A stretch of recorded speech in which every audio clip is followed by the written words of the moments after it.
벌써 누가복음 3장 1절에서 6절까지 말씀을 봉독하겠습니다.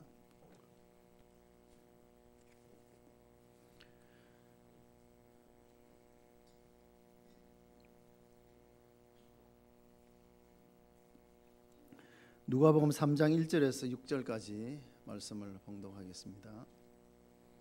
디베르 황제가 통치한 지 15해 곧 본디오 빌라도가 유대의 총독으로 헤롯이 갈릴리의 분봉왕으로 그 동생 빌립이 이두레와 드라고니 지방의 분봉왕으로 루사니아가 아빌레네의 분봉왕으로 안나스와 가야바가 대제사장으로 있을 때에 하나님의 말씀이 빈들에서 사가랴의 아들 요한에게 임한지라. 요한이 요단강 부근 각처에 와서 죄 사함을 받게 하는 회개의 세례를 전파하니 선지자 이사야의 책에 쓴 바 광야에서 외치는 자의 소리가 있어 이르되 너희는 주의 길을 준비하라. 그의 오실 길을 곧게 하라. 모든 골짜기가 메워지고 모든 산과 작은 산이 낮아지고 굽은 것이 곧아지고 험한 길이 평탄해질 것이요 모든 육체가 하나님의 구원하심을 보리라 함과 같으리라. 아멘. 할렐루야. 찬양대 찬양하겠습니다.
기도하겠습니다. 함께 하나님의 말씀을 나눕니다. 주께 시간도 함께 하시고 말씀 전하고 듣는 일에만 집중할 수 있도록 도와주시고 함께 은혜 나누는 시간 되게 하여 주옵소서. 무엇보다 부족한 종을 세우셨사오니 하나님 말씀만 바르게 잘 전할 수 있도록 도와주시고 성도들도 이 시간 말씀에만 집중하고 말씀의 은혜를 누리는 시간 될 수 있도록 도와주옵소서. 우리 모든 것들을 맡겨올 때에 예수님 이름으로 기도하옵나이다. 아멘. 제가 그전에도 한번 드린 말씀인 줄 아는데요. 오래전에, 정말 오래전입니다. 제가 신학교 다닐 때니까 뭐 졸업한 지도 뭐 수십 년이 됐는데요. 결혼도 하기 전이고 그러니까. 근데 그때가 제가 대학 때인지 아니면 대학원을 다닐 때인지는 지금 기억이 잘 안 납니다. 워낙 오래돼가지고. 지금은 이제 고신대학이 영도로 옮겨갔고 신학대학원은 천안으로 갔지만은 그 당시에는 보건병원 옆에 같이 있었습니다. 그래서 대학과 또 신학대학원이 같이 있어서 무려 그곳을 7년을 다녔습니다.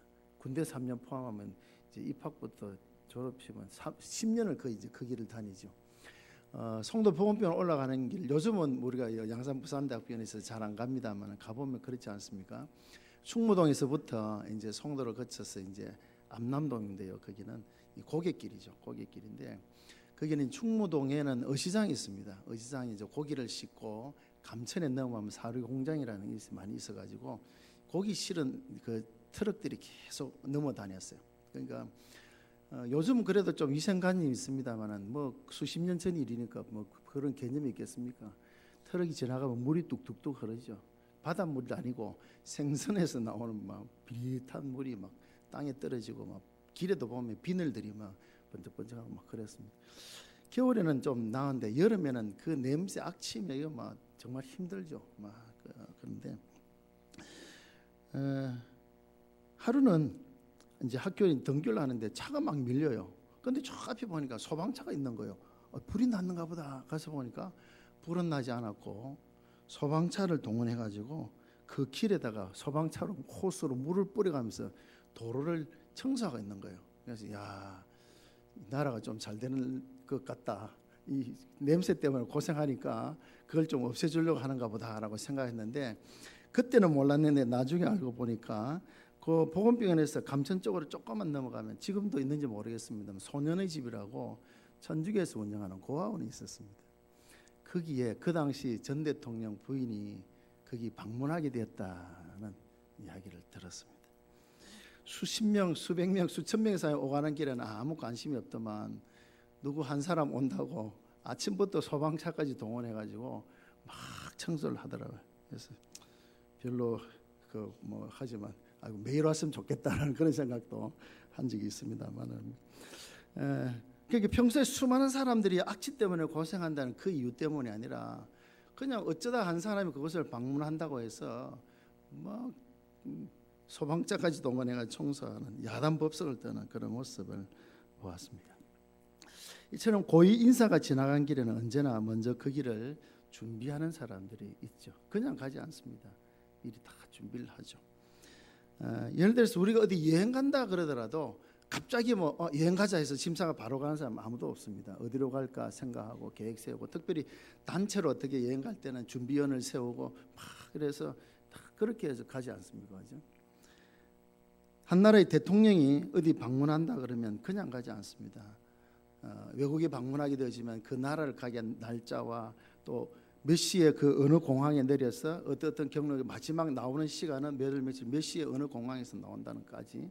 그래서 그 지나가는 경로를 미리 다 정해놓고 경호 문제라든지 안전 문제를 다 챙기죠. 먹는 것 문제, 모든 의전 절차를 다 의논하고 회담 그런 주제를 결정하고 체조를 하는 기간 동안에 매일매일의 시간 일정 또 실무진들을 다 준비한 뒤에야 비로소 대통령이 거기 가게 됩니다. 꼭 외국 방문이 아니더라도 국내 어느 곳을 시찰한다 하더라도 그냥 가지 않습니다. 갑자기 가는 건 그런 경우는 없습니다.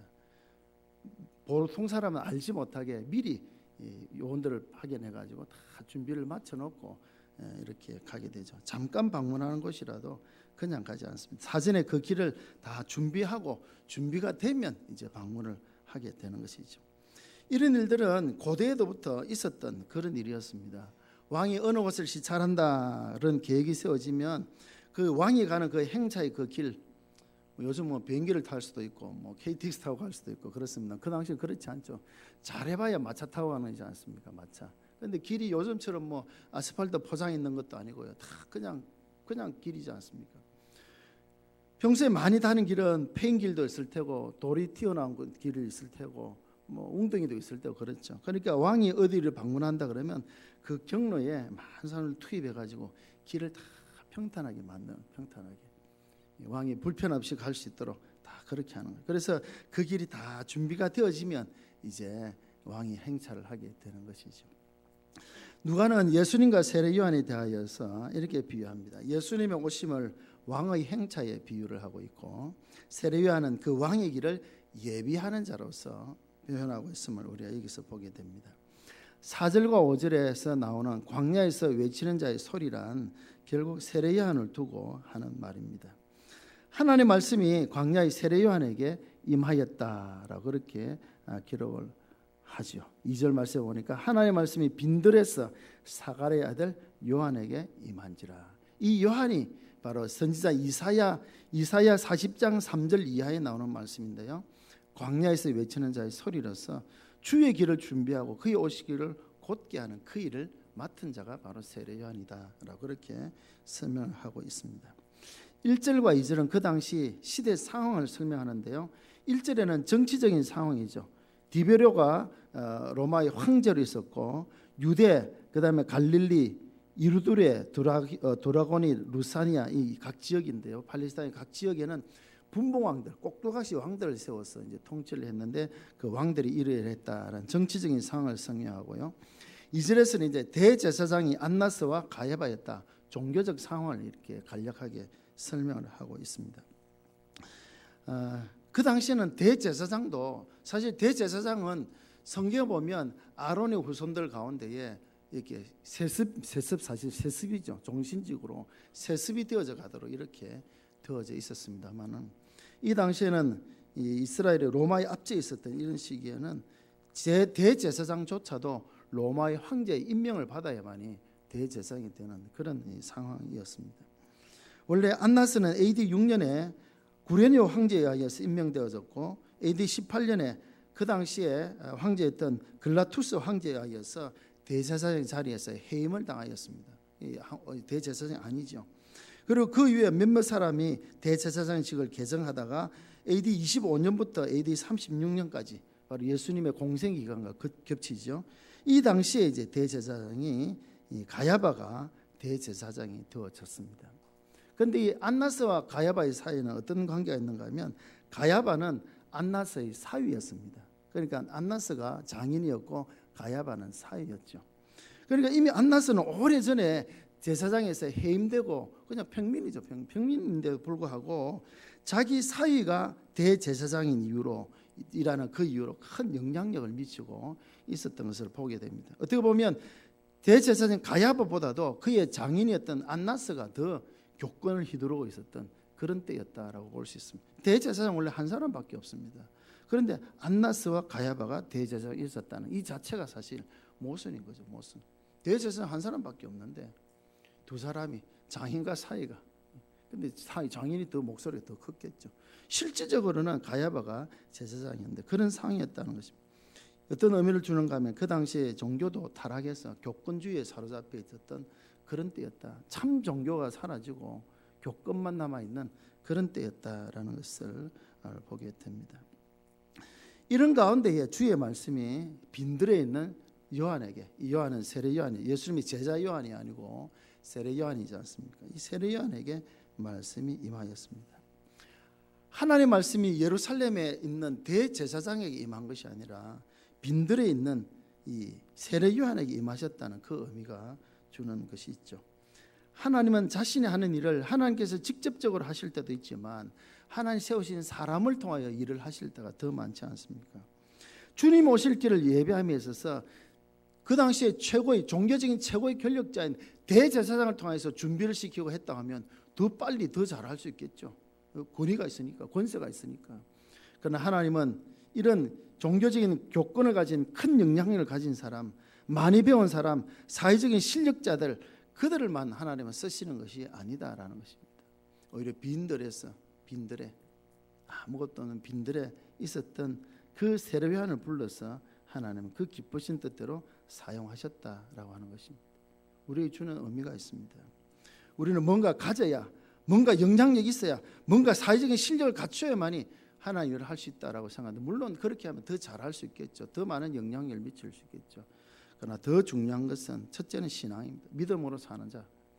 실력이 있어도 믿음이 없는 사람은 하나님 쓰시지 않습니다. 믿음이 있는 사람을 쓰시고, 두 번째로 적성과 재난과 은사를 따라서 하나님께서 사용하시는 것을 보게 됩니다. 요즘 이제 입시철이 되어져서 학생들뿐만 아니라 부모님들도 진학과 또 이후에 취업의 문제로 많이 고민하는 줄 압니다만은, 어떤 결정을 내릴 때 인류대학, 속칭 말하는 인류대학만이 하나님 기뻐하시는 것은 아니다라는 것을 우리가 잘 알아야 되겠습니다. 전혀 적성에도 맞지 않는데 이름을 위해 가지고 간다, 나중에 불행해지는 모습들을 많이 보게 되어지죠. 하나님 주신 재능들, 적성들이, 은사들이 다 있지 않습니까? 그것을 따라서 잘 준비하면 정말 하나님 앞에 귀하게 쓰임받는 자로서 잘 준비되어져 갈 줄로 압니다. 오늘 우리는 주의 길을 예비하기 위해서 부름받은 이 요한에 대해서 우리가 생각을 하고 있는데요. 그가 할 일은 무엇인가 하면 오실 메시아에 대해서 선포하고 백성들로 하여금 주의 길을 준비하도록 하는 그 일을 맡은 자였습니다. 광야에서 외치는 자의 소리란 왕이 오신다, 그 길을 준비하라, 이렇게 외치는 자거든요. 그러니까 왕이 올 그 행차가 예비되어지면 그 일을 앞장서서 이제 그 일을 준비하는 사람. 그래서 5절에 가서 보면 뭐라 합니까? 골짜기는 메우고, 골짜기를 메워야 되겠죠. 깊은 골짜기 메워야 되겠고, 또 산과 작은 산은 깎아내야 되겠죠. 그래야 평탄하게 갈 수 있지 않습니까? 그리고 굽어진 것은 곱게 만들고 험한 길은 평탄하게 만들고, 그래서 왕이 행차할 길을 준비하는 것이 이 예비하는 자의 그런 삶인데요.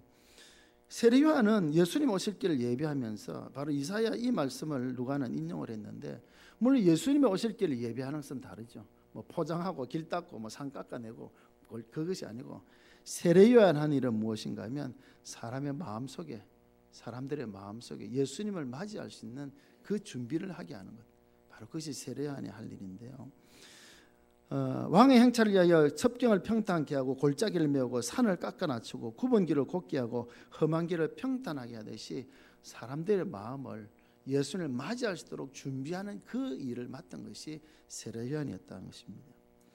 예수님은 요한복음 1장에 보면 어두운 세상에 빛으로 오신 분이십니다. 그러나 맞이할 준비가 되지 않은 사람들은 그 예수님을 영접하지 않았습니다. 빛이 어둠에 비쳤습니다. 밝을 때 빛을 비추면 별 표가 나지 않아요. 그러나 어두울 때 빛을 비추면 바로 알지 않습니까? 눈부시기도 하고, 그죠? 그렇지 않습니까? 어두움에 빛이 비쳤으면 다 인식할 텐데 사람들은 그 빛을 영접하지 않았습니다. 왜? 맞을 준비가 되지 않았기 때문이었던 것을 보게 됩니다. 아무리 예수님이 오셔도 준비되지 아니하면 그분을 영접할 수가 없는 것입니다.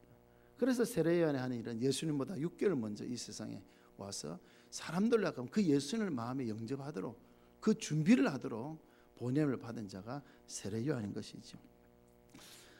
오늘이 11월 24일입니다. 성탄절이 이제 딱 이제 한 달 이제 남았습니다. 성탄절은 예수님께서 우리에게 찾아오신 날을 기념하는 그런 날입니다. 요즘 물론 옛날과 같이 그렇지는 않습니다만 곧 이제 성탄 추리들이 번쩍거리고 캐롤성이 아름답게 울려 퍼지게 될 것이고, 온 나라가 성탄 분위기로 북적이게 될 것입니다. 그런 안타까운 것은 언제부터인가 이 성탄에 예수님 없는 성탄이 되어져가는 그런 안타까운 모습을 볼 때가 참 많습니다. 그 캐롤송에도 보면, 성탄 때 부르는 그 캐롤송에도 보면 예수님은 없어져 버리고 언제부터인가 산타크로스라고 하는 흰 수염에 빨간 옷을 입은 한 노인을 노래하는 것으로 바뀌어지는 그런 모습들을 많이 보게 되어지죠. 있어야 될 예수님보다는 산타크로스가 더 많은 사람들의 마음에 자리 잡고 있는 그런 성탄이 되어져가는 안타까운 모습들을 보게 됩니다. 성탄 카드도 이제는 그 내용이 잡다한 내용들로 바뀌어져 가지고, 또 연말 연시와 편성해 가지고 그런 내용들로 바뀌어졌고, 정말 예수님 오심을 정말 생각할 수 있는 그런 카드들은 찾아보기 힘든 때가 되어져 가는 것 같습니다. 또 한 번에 우리가 성탄절을 맞이하게 되어집니다. 여러분 성탄절 하면 무엇이 가장 먼저 생각나십니까? 추리, 캐롤송, 산타크로스, 성탄 카드, 또 선물, 뭐 다양한 것들이 생각이 나겠죠. 그러나 성탄의 참된 의미가 무엇이겠습니까?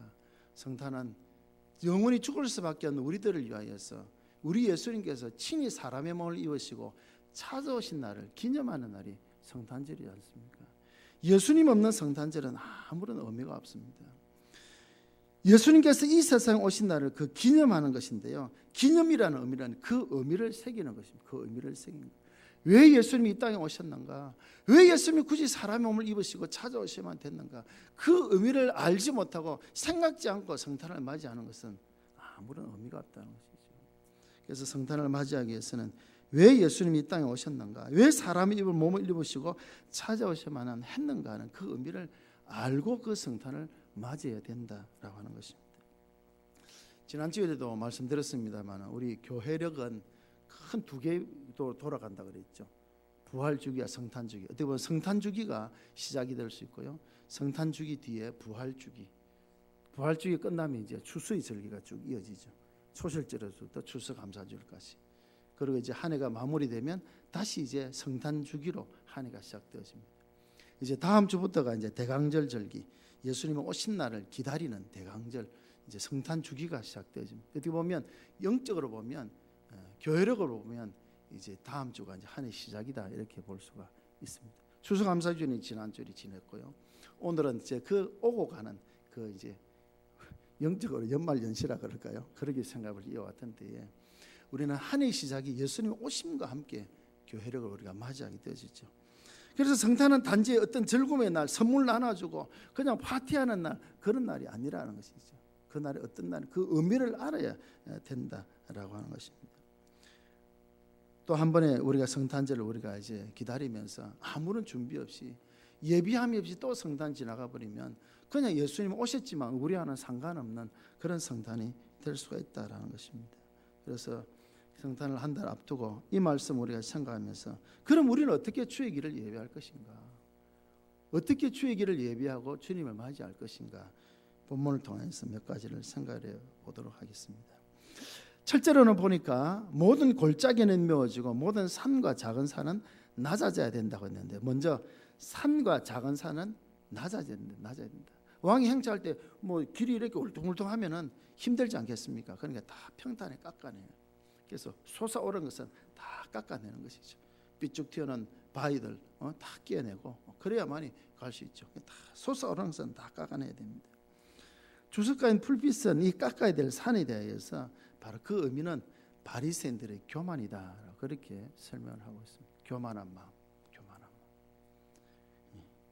바리새인들을 그 당시에 얼마나 교만했습니까?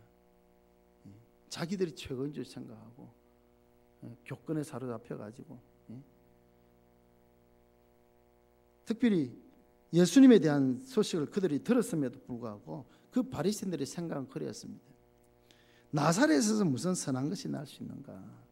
예수님, 예수 나사렛 출신이라며 나사렛에서 무슨 선한 것이다, 얕잡아보는 그런 교만한 마음. 인류의 구원자이신 예수님을 단지 자기들의 교만에 도전하는 사람으로 인식하고, 그래서 예수님을 잡아 죽이는데 앞장선 사람들이 바로 바리새인들이지 않습니까? 자기들의 어떤 영적인 교만, 그 교만한 마음이 있으니까 예수님을 맞이할 수가 없는 것입니다. 교만한 마음이 깎여지지 않고는 결코 예수님을 맞이할 수가 없다라고 하는 것입니다. 우리의 마음에서 교만이 사라져야 된다라는 것이죠. 나는 이 정도면 됐어. 나는 저 사람보다 낫는데, 난 저 사람보다 더 열심히 봉사하는데, 난 저 사람보다 헌금도 많이 하고 저 사람보다 기도 많이 해. 이런 영적인 교만함이 우리에 있어서는 안 된다는 거죠. 그럼에도 불구하고 나는 항상 하나님 앞에 죄인이다, 겸손히 낮추는 그런 모습이 있어야 된다는 것이죠. 물은 높은 곳으로 흐릅니까? 낮은 곳으로 흐릅니까? 예? 높은 곳으로 흐릅니까? 낮은 곳으로 흐릅니까?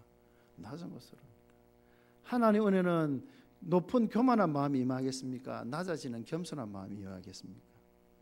예? 겸손함. 물이 낮은 곳을 흘러가듯이 하나님의 은혜도 역시 마찬가지. 겸손한 자가 하나님의 은혜를 누립니다. 교만한 자는 하나님 어떻게 하신댔습니까? 물리치신다. 다시 말해서 까부순다는 까부순다. 교만한 자는 다 까버린다. 우리가 겸손한 마음이 되어야 그 예수님을 맞이할 수 있다라는 것이죠. 뭐 예수 필요 없어. 내가 가진 물질이 얼마인데, 내가 세상에 얼마나 큰 지위를 가졌는데 예수님 뭐가 필요해? 그런 교만한 마음이 있어서는 안 된다는 것이죠. 늘 하나님에서 나는 죄인일 수밖에 없다는 그런 겸손한 마음으로 주님을 맞이하는 그런 우리의 모습이 있어야 된다라는 것입니다. 두 번째는 모든 골짜기는 메워져야 된다 했습니다. 골짜기는 메워야 되죠. 골짜기 깊은 골짜기니까 떨어지면 위험하지 않습니까? 다 메워야 돼. 골짜기는 메워야 되죠. 골짜기의 의미는 어떤 의미를 가집니까? 뭔가 좀 음산하고 음흉한 그런 이제 느낌을 갖게 되어지죠. 여기에 대해서 풀빛은 역시 설명하기를 이것은 사두개인들의 무관심이다라고 그렇게 표현합니다. 그 당시에 유대교 여러 분파가 있었습니다. 대표적인 것이 바리새파와 사두개파, 또 셀로딘이 있었고요. 또 여러 파가 있었는데 바리새파는 이제 이렇게 경건주의자였고 사두개인들은 현실주의자였습니다. 유대 분파였지만 그래서 바리새인들은 경건주의자로서 금식하고 막 일하고 사실 열심히 하긴 했어요. 그런데 그것을 자기들 어떤 공로로 세우고 자기 자랑, 이 교만에 빠져 있었던 것이 바리새인이라면 사두개인들은 현실 생활에 철저한 현실주의자였습니다. 현실주의자. 사두개인들의 특징은 무엇인가 하면 부활을 믿지 않았습니다. 내세가 없다. 지금 살아가는 이것이 전부야. 이게 최고야라고 생각을 했죠.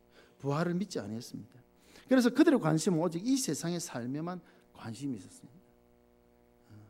그렇기 때문에 예수님이 이 세상에 빛으로 오셨지만 그들은 거기에 대해서 무관심했고 그들의 관심은 오직 이 세상에만 있었던 것입니다. 무엇을 먹을까, 무엇을 입을까, 무엇을 마실까 하는 그런 세상적인 일. 그래서 그 당시에 종교적 지도자들은 거의 사두개파 사람들이 많이 있었습니다. 바리새파는 경건주의자이기 때문에 사두개파 사람들이 실권을 잡고 있었고, 그래서 부를 축적하고 하는 이제 그런 일들을 하게 되어졌죠. 그들은 예수님 오심을 무시했습니다. 왜냐하면 예수님 필요 없다는 거죠. 이 세상에서 잘 먹고 잘 사면 되지 예수가 뭐 필요 있느냐. 그러니까 아무런 거기에 관심이면 무관심이돼. 무관심. 오직 세상 일에만 관심을 가지고 있는 것이죠. 오늘도 보면 그런 사람들이 있죠. 영원한 삶에 대해서 무시하고 현실에 도취해서 살아가는 사람들이 얼마나 많이 있습니까? 무엇을 먹을까, 무엇을 마실까, 무엇을 입을까에만 관심을 두고 그것이 삶의 목적인 것처럼, 내가 살아간 목적이 그것인 것을 착각하고 사는데, 이 세상은 우리가 잘 아는 것처럼 잠시 머물다가 가는 곳이지 않습니까? 우리에게 영원한 하늘나라가 있고, 그 영원한 하늘나라를 가기 위해서는 예수 믿지 않고는 갈 수 없는 그런 길이지 않습니까? 그러나 이 사두개파 사람들은 거기에는 관심이 없습니다. 관심이 없죠. 예수님이 2000년 전에 이 땅에 오실 때 베들레헴 마곡간에서 태어나지 않았습니까? 물론 베들레헴이 큰 도시는 아닙니다만 그 도시에도 수많은 사람들이 북적거렸습니다. 왜? 고넬료가 호적하라 하는 명령을 내리기 때문에 다 자기 고향으로 갔습니다. 고향으로 가서 거기 호적하러 모였기 때문에 그 작은 베들레헴에 얼마나 많은 사람이 모였는지 모릅니다. 그래서 예수님 육신적인 부모님 요셉과 마리아도 갔지만은 만삭의 몸으로 가다 보니까 남들보다 늦게 도착하게 되어진 것이죠. 그러니까 여관을 구했지만 여관을 구하지도 못하고, 그리고 결국 들어간 것이 마곡간에 들어갈 수밖에 없는. 그러니까 그만큼 그 베들레헴에도 사람들이 많이 있었단 말이죠.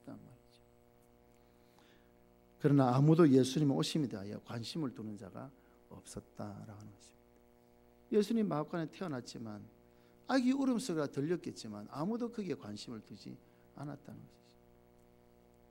거기에 관심 두고 찾아온 사람은 들에서 양을 치던 목자들, 하나님께서 그 목자들에게 예수님 탄생을 알려줬을 때 그들은 즉시로 가서 경배를 했죠. 그리고 동방에서 별을 연구하는 박사들이 그 별을 보고 찾아와서 경배하고 그러지 않습니까?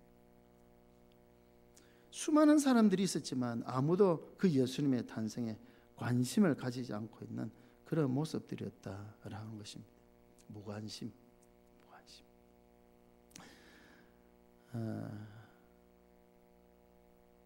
마태복음 11장 17절에 보면 이런 말씀이 있습니다. 우리가 너희를 향하여 피를 불어도 너희가 춤추지 않고 우리가 애곡하여도 너희가 가슴을 치지 아니하였다 함과 같으니라. 피리를 분다는 것은 축제를 뜻하거든요. 축제. 피를 불고 막 축제인데 하는데도 춤추지 않는다는 것은 무감각하단 말이에요. 무감각하다. 애곡한다는 것은 이제 뭐 초상이 났단 말이죠. 슬픔을 당했단 말이죠. 한쪽에서 슬퍼하고 있는데 가슴을 치지 않다. 그게 아무런 무관심, 내일이 아니다.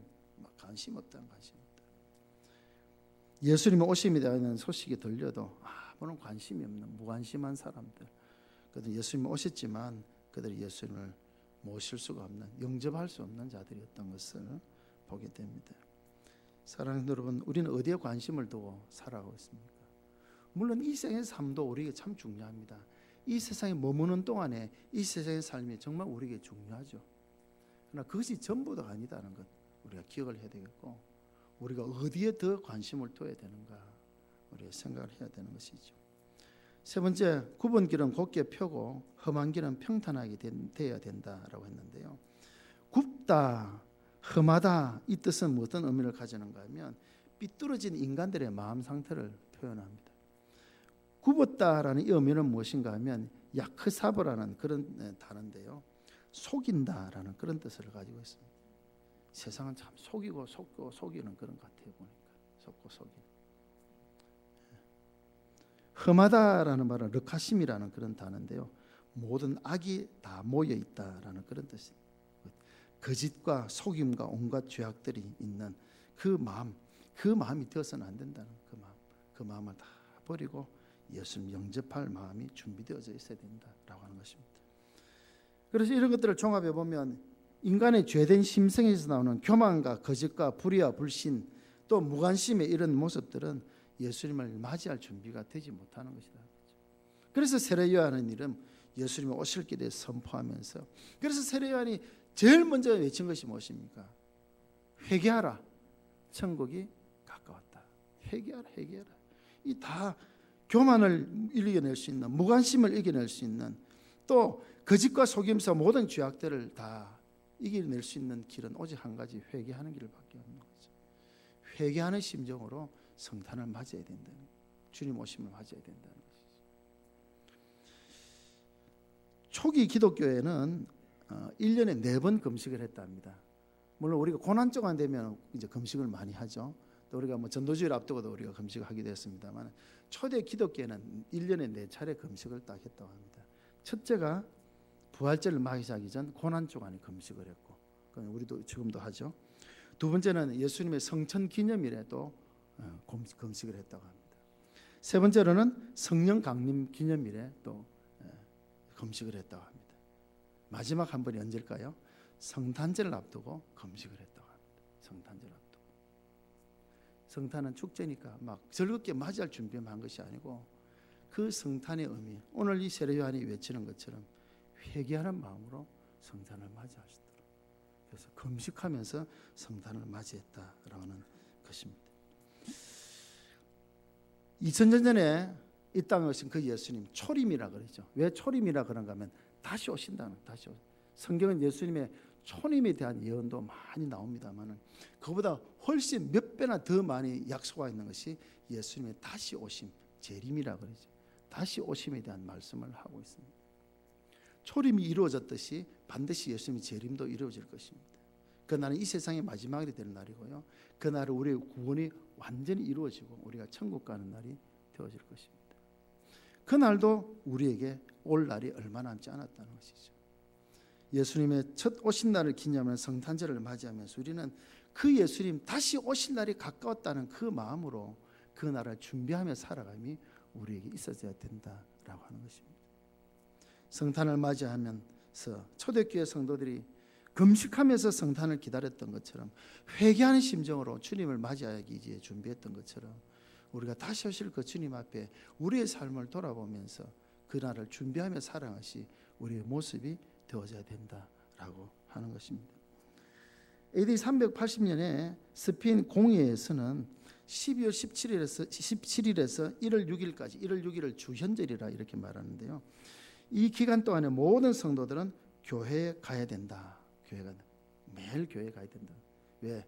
예수님 오시리를 기다리라, 준비한다. 그래서 대강절이라 이렇게 말을 하는데요, 오셨던 예수님을 기리면서 다시 오실 그 예수님의 오심을 기다리는 그런 마음으로 이 대강절을 맞이해야 된다라고 하는 것입니다. 우리는 한 달 뒤면 또 한 번의 성탄절을 우리가 맞이합니다. 여러분의 나이만큼이나 또 성탄절을 우리가 맞이하게 될 것입니다. 성탄절 1년에 한 번 있으니까 50세면 50번째의 성탄절을 맞이할 것이고요, 60세면 60번째의 성탄절을 맞이할 것이고, 70세가 되는 분은 70번째의 성탄절을 맞이하게 될 것입니다. 우리는 이 성탄절을 어떻게 준비하며 맞이해야 될 것인가? 물론 트리를 만들고 장식을 하고 해야 되겠죠. 그러나 그 마음 준비, 예수님이 정말 그냥 지나가는, 예수님이 그냥 오셨다가 지나가는 성탄절이 아니라 내 마음에, 내 마음 중심에 찾아오시는 그 성탄절이 되어야 된다는 것이죠. 그래서 우리 마음 준비를 어떻게 해야 될 것인가, 오늘 이 4절과 5절 말씀을 통해서 우리가 생각해 보았습니다. 세례 요한에게 임하셨던 그 하나님, 그 세례 요한을 통하여서 백성들로 하여금 예수님을 맞이할 준비를 하라고 광야에서 외쳤던 그 세례 요한의 외침에 귀를 기울이는 그런 저와 여러분들이 되시기를 바랍니다. 교만이 무너져야 됩니다. 무관심에서 정말 영적인 일에 주님의 그 오신 그 일에 대해서 그것이 우리의 주된 관심이 되어져야 됩니다. 굽은 것, 음침한 우리 모든 죄악과 모든 그런 것에서부터 우리 자신을 다 돌아보고 하나님 앞에 우리 자신을 세우면서 이 성탄의 계절에 오신 주님을 기억하고 기도하며 회개하면서 다시 오실 주님을 기다리는 그런 절기로서의 대강절을 맞이하는 그런 복된 기간이 되어지기를 바랍니다. 또 한 번의 성탄을 지난 것이 아니라 우리 정말 그 성탄의 의미를 새기면서 정말 의미 있는 성탄절을 맞이할 수 있는 한 해가 되어지기를 바랍니다. 다음 주부터 4주간 동안에는 성탄을 맞이하면서 대강절을 맞이하면서 네 가지, 해마다 우리가 하는 것이죠. 네 가지 중요한 주제를 가지고 한 줄 한 줄을 생각을 해 보려고 합니다. 오늘 말씀을 생각하시면서 주님 오실 길을 예비하며 오신 예수님 그냥 지나가시게 두는 것이 아니라 우리 마음 중심에 모시고 정말 복된 성탄절, 참된 의미 있는 성탄을 맞이할 수 있는 그런 저와 여러분들이 다 되시기를 바랍니다. 우리 찬송 우리 같이 하겠습니다. 우리 칼럼난에 우리 지난번에 한번 불렀던 찬양이기도 합니다. 주님 나라